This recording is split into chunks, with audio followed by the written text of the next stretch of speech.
के रिश्ते के अलावा सारे रिश्ते बेमानी होते हैं या फेक होते हैं, मैं तो ऐसे बोलूंगी। मेरा यही एक्सपीरियंस है, क्योंकि मैं भी माँ की हूँ और मुझे पता है कि उसके अलावा सच्चा रिश्ता मिलना एक माँ और एक नानी नाना का मिल गया, क्योंकि मुझे नानी नाना का मिला है, लेकिन मैं मोस्टली लोगों में देखती हूँ कि नानी नाना का भी नहीं मिल पाता है। तो मैं यही बोलूंगी कि एक माँ के अलावा सारे रिश्ते जो है कोई अर्थ नहीं है उनका, बेमानी है वो। तो आप जो है कभी भी किसी भी बातों से हर्ट मत होइए, किसी की बातों को दिल पे मत लीजिए, किसी की भी नेगेटिव बातों को ऐसे मत सोचिए कि नहीं, बहुत सारे आपको मिले आप ये नहीं कर सकते, आपके बस का नहीं है, अरे आपसे होगा ही नहीं, अरे टाइम वेस्ट है, ऐसा मुझे भी सुनने को मिला।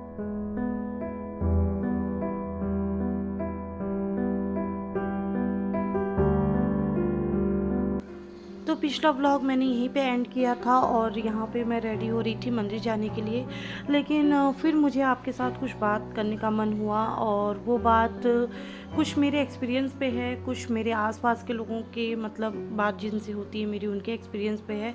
तो आई होप आपको पसंद आएगा, तो प्लीज़ पूरा देखिए, पसंद आए तो लाइक कर दीजिए। Hey my YouTube family, good morning, welcome welcome back to Priya की लाइफ में। मैं हूँ प्रियंका। टाइम हो रहा है 10:55 का और मैं जा रही हूँ हनुमान जी के मंदिर, जो कि मैंने कई बार आपके साथ शेयर किया है। उस मंदिर के बारे में बहुत सारी चीज़ें आपको एक्सप्लेन भी की हैं आई थिंक, तो थंबनेल साइड में लगा दूंगी, आप मेरे चैनल पे जाके उस वीडियो को चेकआउट कर सकते हैं। आपको दर्शन तो मिलेगा ही, साथ ही साथ आपकी जो भी विशेष होंगी। एक मिनट, क्या हो गया वहाँ पे? क्या कहते हैं 10 का है ना कि 5 का? क्या है 10 का ब्रेड? मंदिर में सारे 10 के हैं, बंद भी 10 का है।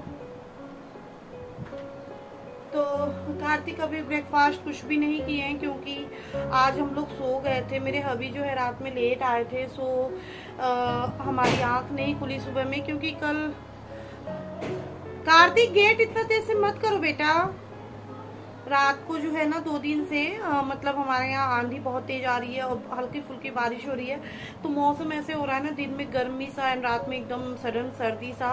और सर्दी सा ऐसा हो रहा है क्योंकि अगर आप कूलर नहीं चला रहे हो तो आपको गर्मी फील होती है, कूलर चलाते हो तो फिर ठंडी लगती है। तो फिर सुबह में जाके बहुत मतलब आंखें लग, मतलब नींद ही नहीं खुल रही है, आंखें लग जाती है, कॉमन भाषा में कहते हैं। सो नींद ही नहीं खुल रही है, बहुत ज़्यादा नींद आ रही है। एंड फिर भी मैंने इसके पहले आपके साथ शेयर किया है कि मैं समर हॉलीडे का टाइम कैसे यूटिलाइज कर रही हूँ, क्योंकि हम लोग कहीं नहीं जा रहे हैं फिलहाल। अभी तो समर हॉलीडे में अभी तक तो नहीं जा रहे हैं, अगर आगे कोई प्रोग्राम बनता है तो इस बार ही जाने, फिलहाल अभी तक तो नहीं जा रहे हैं। सो उस टाइम को मैंने सोचा कि क्यों ख़राब करना, कार्तिक की जो भी एक्टिविटीज़ हैं लाइक डांस, एक्सरसाइजेस, पार्क जाना, दौड़ना और स्टडी का, वो सब इम्प्रूव कर लेते हैं। इम्प्रूवमेंट में तो सबसे ज़्यादा राइटिंग का है, इम्प्रूव करना है, क्योंकि इनकी स्पीड भी स्लो है एंड राइटिंग भी उतनी अच्छी नहीं है जितनी मैम को चाहिए। बट फिर भी पता नहीं, मैंने इनके स्कूल में देखा था जब मैं इस रिजल्ट देखने गई थी, तो होती है ना कि हम और बच्चों का भी देखें कि वो कैसा परफॉर्मेंस कर रहे हैं ऑल दैट। तो वहाँ पे एक बच्ची का देखा, उसकी राइटिंग बहुत ज़्यादा खूबसूरत थी, बहुत ज़्यादा, बट परसेंटेज 62 था। उनकी मदर बहुत ज़्यादा हैप्पी थी उस परसेंटेज पे एंड राइटिंग पे। बट आई डोंट नो कि राइटिंग उनकी इतनी अच्छी थी फिर भी उनको इतना कम परसेंटेज क्यों मिला। कार्तिक की तो राइटिंग खराब थी, फिर भी इनको 77 परसेंटेज मिला। एंड फिर भी मैम की तरफ से था कि हाँ राइटिंग सही करा लूँ एंड ऑल डैट। तो मुझे लगता है या तो वो एग्ज़ाम छोड़ दी होंगी, अब जो भी हो मुझे तो कुछ भी आइडिया नहीं है, क्योंकि मैम भी उनकी तारीफ कर रही थी बट परसेंटेज बहुत डाउन था। सो जो भी है, तो अभी मैं क्या कर रही हूँ, अभी मैंने कॉम नहीं किया है बालों में, मैंने अपने बालों को सुलझा लिया है बस। तो मैंने सोचा जब तक कॉम मतलब बालों को बनाऊंगी ना, तब तक मैं सीरम अप्लाई कर लेती हूँ, क्योंकि ये क्या होगा कि उतने देर में अच्छे से स्किन में ऑब्जर्व हो जाएगा। नहीं तो फिर अगर मैं बाल बनाने के बाद सीरम अप्लाई करती तो मेरा उतना 2 मिनट थोड़ा सा ज़्यादा जाता, और टाइम का बहुत शॉर्टेज होता है मॉर्निंग के टाइम में। मॉर्निंग के क्या, पूरे डे में ही हमको तो समझ ही नहीं आता कब सुबह होती, कब दोपहर होती, कब शाम होती, कब रात होती है। ऐसे बहुत सारे लोगों को लगता है कि मेरे फैमिली में 3 ही मेंबर हैं, हस्बैंड वाइफ मेरा बेटा, तो कितना सारा काम होता होगा, फटाफट से खाना बन जाता होगा वगैरह वगैरह, पर पता नहीं गाइस, मुझे तो समय ही नहीं मिल पाता। मतलब आज तो मैं पार्क नहीं गई, नहीं तो मैं सुबह पार्क जाती हूँ, फिर ब्रेकफास्ट प्रिपेयर करती हूँ, सबको देती हूँ, फिर उसके बाद उसके बर्तन धुलती हूँ, फिर लंच बनाती हूँ, उसकी प्रिपरेशन लाइक सब्जी काटना, आटा लगाना, चावल दाल सब कुछ साफ करके धुल के रखना, फिर बनाना। कभी कभी ब्लॉग शूट करती हूँ तो और ही टाइम जाता है, नहीं करती हूँ तो मोस्टली मैं नहीं कर पाती हूँ क्योंकि टाइम ज़्यादा जाता है। बहुत सारे लोग ऐसे मुझे बोलते हैं कि आप डेली डेली ब्लॉगिंग कीजिए, बस यही रीजन है कि डेली डेली ब्लॉगिंग नहीं कर पाती हूँ क्योंकि आपके कमेंट्स के भी मुझे रिप्लाई देने होते हैं। और मैं पता नहीं क्यों आज भी मैं सोच रही थी आप लोगों से बातें नहीं करूंगी, मतलब मैं जब कॉम वगैरह करूंगी, रेडी होंगी तो थोड़ा सा ब्लॉग शूट कर लूंगी, वॉइस ओवर करके बात कर लूंगी, बट रहा ही नहीं गया, मैं आ ही गई बात करने। और जब मैं एक बार बात करना शुरू होती हूँ तो मैं मतलब ऐसा लगता है सारी बातें कर डालूं, ऐसे लगता है, मतलब बहुत मुश्किल से मैं अपनी बातों को रोकती हूँ। तो ऐसा नहीं है कि मतलब हम 3 लोग हैं तो मतलब मेरे पास टाइम ही टाइम है। 3 लोग ऐसे मत करिए डोर, बार बार आपको पापा ने रोका है, नहीं छोड़िए ना। तो ऐसा नहीं है कि हम 3 हैं तो मतलब मेरे पास टाइम ही टाइम है, 3 है तो हमारा भी वही काम है, ब्रेकफास्ट लंच डिनर। एंड बच्चे की स्टडी में भी आईसीएसई बोर्ड है, नहीं डाला, आप लोगों को पता होता है आईसीएसई बोर्ड में भी जिनके बच्चे होंगे वो वहाँ की पढ़ाई कितनी टफ होती है, तो खुद ही हैंडल करती हूँ। 4th में है बच्चा, तो आप समझ सकते हैं कि कितना ज़्यादा बर्डन होता है। उस पर भी डांस में डाला हुआ है, पार्क भी लेके जाती हूँ, तो बहुत ज़्यादा ये रिस्पॉन्सिबिलिटी है। एंड कॉल वगैरह भी आ ही जाती है मायके से, कभी ससुराल से। एंड अभी तो आप लोगों को बताया ही कि सितंबर में हो सकता है मुझे ससुराल जाना पड़े क्योंकि वहाँ पे कुछ ओकेजन है, मतलब वही नवरात्रि जो मेरी सासू माँ रखती हैं उसको जो है वो छोड़ेंगी, तो वहाँ पे पूजा पाठ और रामायण वगैरह होगा, तो उसमें जाना है। फिर देवर जी की शादी तय होंगी, तो जो भी फंक्शन होंगे, तो मैं अपने घर की बड़ी बहू हूँ एंड मेरी जो नंदे हैं वो मुझसे ज़्यादा अटैच भी हैं, सो मुझे जाना ही जाना है हर हाल में। ऐसा मैं कह नहीं सकती क्योंकि अभी मैं समर में नहीं गई ना, वो लोग बहुत नाराज हो रहे थे कि जो है आप नहीं आते हो, 1 साल में भी आपको टाइम नहीं मिलता है ऑल डेट। तो गाइस टाइम का तो जो है वो है ही है, टाइम तो मान लीजिए फिर भी इंसान मिलता कहाँ है, निकालना पड़ता है, टाइम तो निकाल ही लेती। लेकिन ये था कि अभी फिर 2-3 महीने में जाना है, अभी फिर जाते, फिर उसके बाद भी कब जाना है पता नहीं। मैं मायके का तो कोई भी फंक्शन अटेंड नहीं करती हूँ, उसके तो बहुत सारे रीजन है, जो मैं यहाँ पे बोलने वाली हूँ वो रीजन नहीं है मायके का फंक्शन ना अटेंड करने के पीछे, उसका कोई और रीजन है जो कि मैं अभी एक्सप्लेन नहीं करना चाहती, जब कभी लगेगा तो बताऊंगी। तो ससुराल भी इसलिए भी नहीं गई क्योंकि आपको पता ही है कि मोस्टली फैमिली मेंबर हमारे घर पे ही रहते हैं, और मेरे 2 ससुर हैं, 2 सास हैं, और उसके बाद देवर देवरानी हैं वो भी रहते हैं, उनका एक छोटा सा बच्चा भी है जो 6 मंथ ओल्ड है, मैंने आपको बताया नहीं। 6 मंथ पहले हमारे घर एक न्यू मेंबर ऐड हुआ जो कि मेरी देवरानी का बेटा है।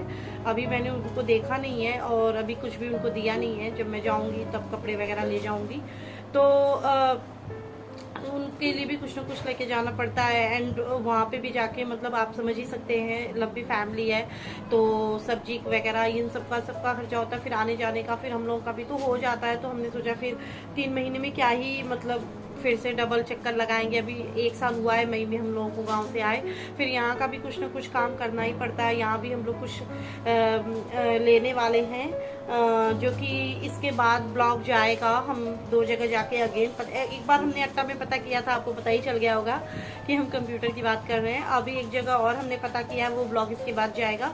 एंड इसके बाद एक जगह और हम पता करेंगे, उसके बाद फाइनली हम लेंगे, क्योंकि उसको लेंगे तो थोड़ा सा अपने काम का भी बढ़ाएंगे। जैसे कि मैंने बताया था कि मैं भी एज ए ट्रांसलेटर काम करना चाहती हूँ, बट वो इतना ईजी नहीं है क्योंकि उसके लिए बहुत हार्ड वर्क चाहिए। एंड घर मेंटेन करके, बच्चे की पढ़ाई मेंटेन करके, यूट्यूब मेंटेन करके उसको कर पाना इज़ वेरी डिफ़िकल्ट है। एंड दूसरा ये भी है कि आपको पता है कि हम लोग प्रॉपर, मैं तो प्रॉपर ना हिंदी मीडियम से पढ़ी हूँ ना इंग्लिश मीडियम में, मिक्स है। मैंने 5th तक इंग्लिश से पढ़ा है, 6 से जो है हिंदी मीडियम से पढ़ा है, 5th तो सॉरी 3 तक मैंने इंग्लिश मीडियम से पढ़ा है, 8th तक मैंने कैलकाटा में हिंदी मीडियम से पढ़ा है, 9 से मैंने गाँव में पढ़ा है, इस तरीके से है। तो थोड़ा सा मुश्किल है, बट देखते हैं क्या हो पाता है क्या नहीं हो पाता है। कोशिश तो करनी चाहिए, क्योंकि मैं एक बार फेसबुक पे ऐसे स्क्रॉल करके कुछ देख रही थी, तो वहाँ पे अमिताभ बच्चन जी जो हैं हमारे आदरणीय, मैं कहूँगी आदरणीय अमिताभ बच्चन जी हैं, उनको तो सबसे पहले मेरा नमस्कार। वो मेरी वीडियो तो नहीं देखेंगे लेकिन वो मुझसे बड़े हैं, सो मैं यहाँ पे उनको ऐसे बोल रही हूँ, और वो मुझे पता नहीं क्यों बहुत अच्छे लगते भी हैं। मतलब उनको देख के बिल्कुल घर वाली फीलिंग आती है। तो उन्होंने ऐसे मतलब 5-6 उनके जो फादर थे हरिवंश राय बच्चन, वो कवि थे, तो उन्होंने उनकी कविता कही या नहीं कही इसके बारे में मुझे कोई आइडिया नहीं है, बट उन्होंने 6 लाइन की कविता कही थी, जिसमें से मैंने बहुत कोशिश की याद करने की पर नहीं हो पाई। सिर्फ 2 लाइन मुझे याद है कि बिना कुछ किए जय जयकार नहीं होती और कोशिश करने वालों की कभी हार नहीं होती। तो यही है, कोशिश करते जाना है जब तक रहना है, और कभी भी अपना होप नहीं छोड़ना है।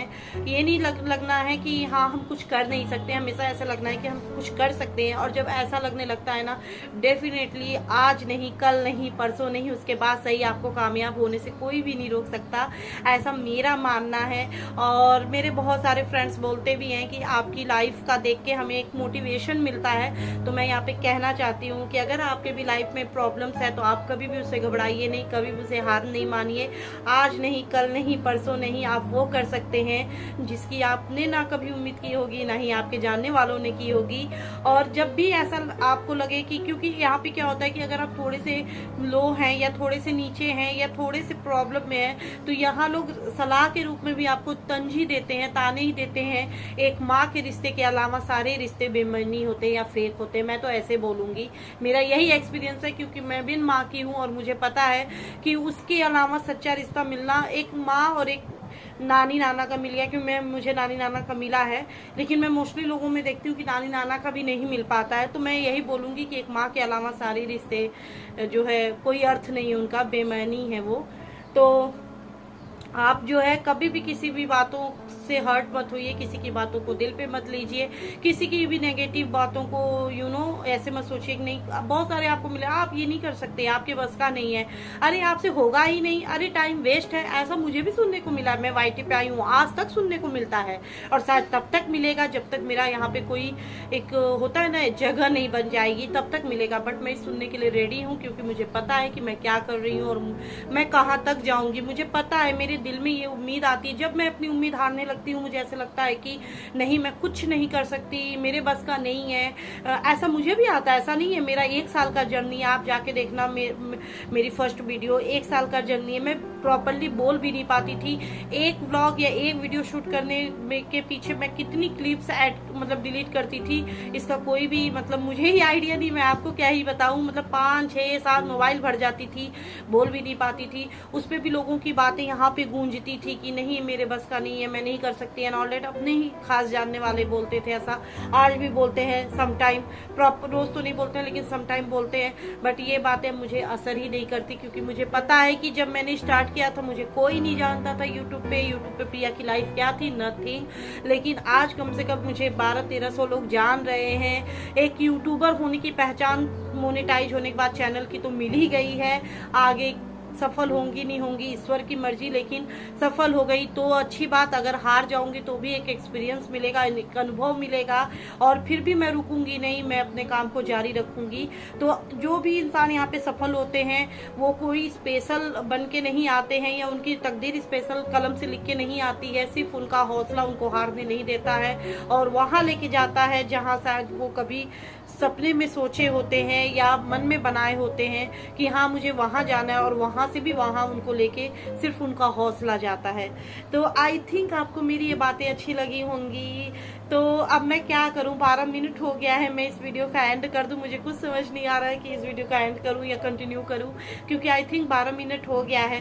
तो मैं सोच रही हूँ कि ये मैं मोटिवेशन वीडियो करके इसका टाइटल डालूं और इस जो है वीडियो का एंड कर दूं, क्योंकि इससे ज्यादा लेंथ करने का कोई मतलब नहीं है। तो मेरी बातें अगर आपको अच्छी लगी हो तो प्लीज लाइक कर दीजिएगा, सब्सक्राइब कर लीजिएगा चैनल को, अगर नए हैं तो बेल आइकन ऑल प्रेस कर लीजिएगा, क्योंकि उसके बाद क्या होता है कि आपको नोटिफिकेशन मिलेगी। आपको जो मेरा व्लॉग्स अच्छा लगेगा, वीडियो अच्छा लगेगा, वो आप देखिएगा, जो नहीं अच्छा लगेगा वो आप नहीं भी देखिएगा, क्योंकि उसमें मेरी कोई जबरदस्ती नहीं है, ना ही उसमें मैं कुछ कर सकती हूँ।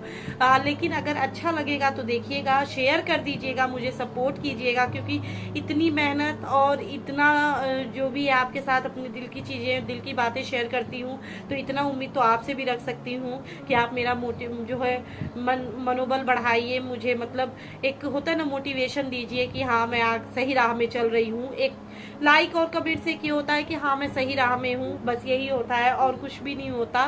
तो चलिए इस ब्लॉग का एंड करती हूँ, मिलती हूँ नए वीडियो में या ब्लॉग में। तब तक के लिए खुश रहें, स्वस्थ रहें, मस्त रहें, अपना एंड अपने घर वालों का बहुत ज्यादा ख्याल रखें। कभी नेगेटिव बातों पे ध्यान न दें, नेगेटिव सोच को अपने मन में ना आने दें, हमेशा पॉजिटिव रहें, पॉजिटिव बातों को ही सुने और पॉजिटिव चीजों को ही करें।